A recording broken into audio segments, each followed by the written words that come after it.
Sir, hingi lang sana ako payo. May naging friend kasi akong girl tapos sobrang close kami. Sa sobrang close namin, napagkakamalan na kaming magjowa ng mga tropa namin. Pero may jowa din siya ibang lahi. Tapos di nagtagal, parang nagkakaroon na ako ng feeling sa kanya.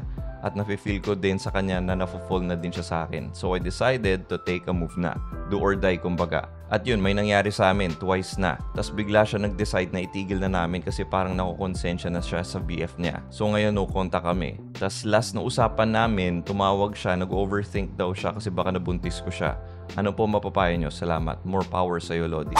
God damn it, son. Okay, so this is a hard and fast rule, no? Na pag may jowa na yung tao, lubayan nyo na sila. Kung kasama nyo sila sa work or sa school at hindi talaga maiwasan na makipag-usap sa kanya or makasama siya, that's fine. Just be professional about it. Just do what you gotta do and move on your way na. Hindi na para entertainin nyo pa sila, Diyos ko naman. So ngayon na may nangyari sa inyo, no, konsensya na ngayon si girl dun sa BF niya. Then you went no contact on her. That's good.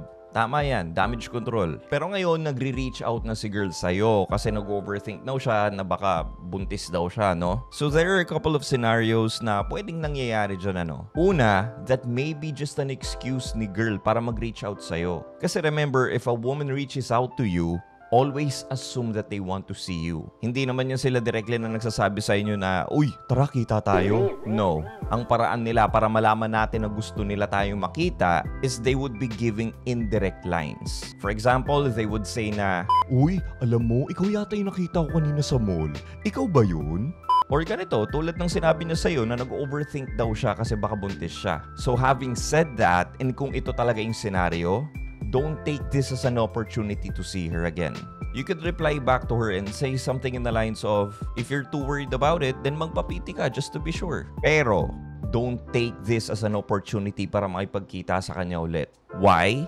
Kasi nga, meron na siyang BF, sigarilyo. You're in the right path na sa totoo lang na you're in no contact with her. Move on with your life na and maghanap ka ng ibang girl who is ready, willing, and able to date you. Ngayon, sa scenario 2, it's possible na baka nga nabuntis mo siya. If this is the case, sigarilyo, then you have no other choice but to man up and take responsibility for your actions. Harapin mo BF niya. Harapin mo yung magulang niya. Panagutan mo yung bata. There is no way around this.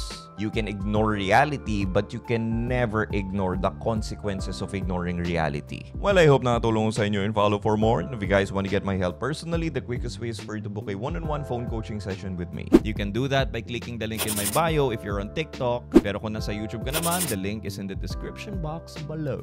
Peace.